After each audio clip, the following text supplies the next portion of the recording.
Another part in the TEKS orientation and pre-conference is the completion of the self-assessment. Once again, you will go ahead and go into ClassLink, then enter onto Teacher Tools, Infinite Campus. Look in your icons, notice SLDS. Once you click on SLDS, please go into TEKS and LEAKS, which is on the top. Click into your TeacherKeys effectiveness system for this school year.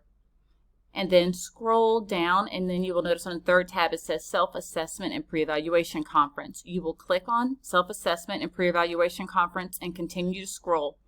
You will then click on Self-Assessment. As you will see, there will be information here for you to fill out. You will click New, and then you will select your ratings of whether you think you are 1, 2, 3, or 4.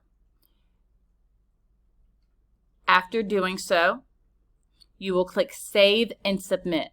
Do not click Save for later. Please click Save and Submit, and we will come back to the next step once this is done. After you clicked Save and Submit, you notice that your self-assessment should be yellow because you're not done. You have already saved it and submitted it. However, you still have to go back in. So you will click on where it is yellow and says Self-Assessment.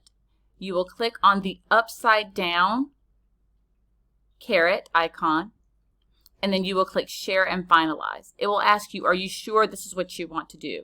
Finalizing it will make sure that it is observable for me to be able to see, and Mr. Carnaroli as well as your TEKS administrator. You will click Submit,